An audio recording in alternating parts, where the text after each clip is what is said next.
নমস্কার বন্ধুরা, আমি তোমাদের সাথে আজকে একটা নতুন রেসিপি নিয়ে চলে এসেছি। এটা গরম ভাতের সাথে জাস্ট অসাধারণ লাগে। ভিডিওটা প্রথম থেকে লাস্ট পর্যন্ত দেখার অনুরোধ রইল। আমি সুস্মিতা রান্নাবান্নার স্বাগত জানাচ্ছি।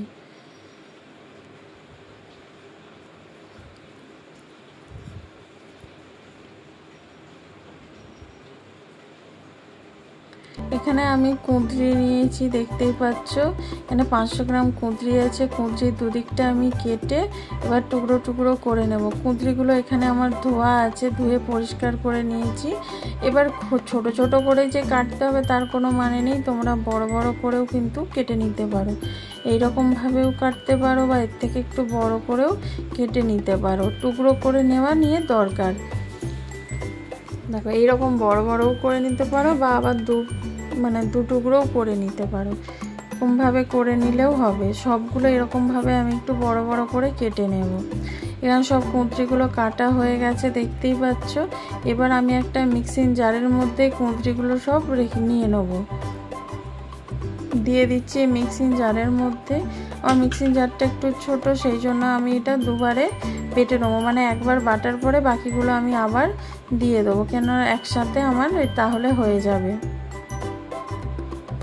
দেখো, এগুলো দিয়ে দিলাম আর বাকিগুলো আমি বাটার পরে দিয়ে দেবো। এবার এর মধ্যে দিয়ে দিচ্ছি আমি 4টে কাঁচা লঙ্কা। ঝালটা তোমরা তোমাদের পছন্দ মতো দেবে। এখানে দিয়ে দিচ্ছি আমি আদা রসুন।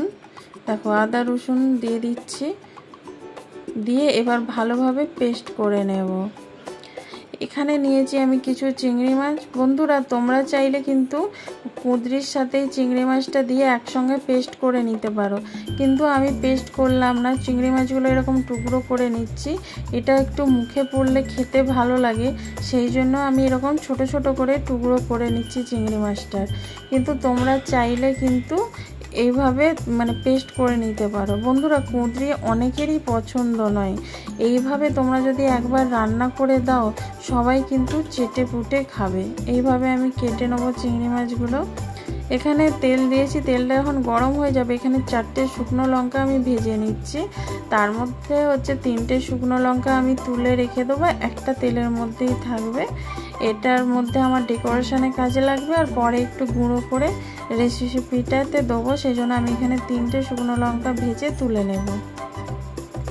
বন্ধুরা, যাদের কুঁদরি খেতে ভালো লাগে না, তারা কিন্তু এইভাবে যদি একবার বানিয়ে দাও, দেখবে সবার খুব চেটে পুটে খাবে একদম। এখানে 3টে তুলে নিয়েছি, একটা রয়েছে। এর মধ্যে কালো জিরে দিয়ে দিলাম। কালো জিরেটা একটু ভাজা ভাজা হয়ে গেলে এর মধ্যে দিয়ে দেবো আমি পেঁয়াজ কুচি। এখানে পেঁয়াজের পরিমাণটা একটু বেশি করেই লাগবে, তবেই কিন্তু খেতে ভালো লাগবে রেসিপিটা। তোমরা একবার হলেও ট্রাই করো এই রেসিপিটা, খুব ভালো লাগে খেতে। গরম ভাতের সাথে আর কিছু লাগবে না। বন্ধুরা, এটা এতটাই টেস্টি হয় না, মাংস ফেলে খেতে হবে, আমি গ্যারান্টি দিচ্ছি। তোমরা অবশ্যই একবার বানিয়ে দেখো। আর বন্ধুরা, ভিডিওটা তোমাদের কেমন লাগে প্লিজ কমেন্ট করে কিন্তু অবশ্যই জানিও। আর তোমরা কে কোথা থেকে দেখছো সেটাও কিন্তু আমাকে জানিও, যাতে আমি তোমাদের ধন্যবাদ জানাতে পারি। আর তোমরা যারা আমার ভিডিওটা দেখেছো বা কমেন্ট করছো, তাদেরকে অনেক অসংখ্য ধন্যবাদ আমার পাশে থাকার জন্যে। এখানে পেঁয়াজটা দেখতেই পাচ্ছ লাল লাল করে ভাজা হয়ে গেছে, একটু লালচে ভাব এসে গেছে। এবার দিয়ে দিচ্ছি আমি চিংড়ি মাছগুলো যে টুকরো করে নিয়েছিলাম, সেগুলো এখানে দিয়ে দিলাম। দিয়ে এবার পেঁয়াজের সাথে ভালো করে ভেজে নেব। এখন কোনো নুন হলুদ দেব না, আমি এটা একবারেই ব্যবহার করব। এখন পেঁয়াজের সাথে চিংড়ি মাছটা ভালো করে ভেজে নেব। এখানে দেখো ভালো করে ভাজা হয়ে গেছে, দেখতেই পাচ্ছ। এবার এর মধ্যে দিয়ে দিচ্ছি সেই পেস্ট, কুঁদরির পেস্টটা এখানে দিয়ে দিচ্ছি। দিয়ে এবার ভালো করে কিন্তু লো আঁচ নয়, মিডিয়াম আঁচে কষাতে হবে। কুঁদরির যে জল ভাবটা, এটা পুরো শুকনো করে দিতে হবে। এখানটা আমি তোমাদের একটু ফাস্ট করে দেখিয়েছি। বন্ধুরা, ক্যামেরাটায় হাত লেগে যাচ্ছে খালি।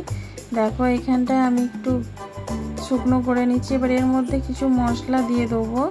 এখানে দিয়ে দিচ্ছি পরিমাণ মতো নুন। এবার একবারে নুন দেবো, মাছেও কিন্তু নুন দেওয়া নেই, কুঁদরিতেও নুন দেওয়া নেই, আমি একবারে নুন দিচ্ছি। এবার দিয়ে দেবো হলুদ গুঁড়ো, পরিমাণ মতো হলুদ গুঁড়ো দিয়ে দেবো। তারপরে দিয়ে দেবো এখানে অল্প করে একটু চিনি দিলে কিন্তু যে কোনো ভর্তাতে একটু খেতে ভালো লাগে।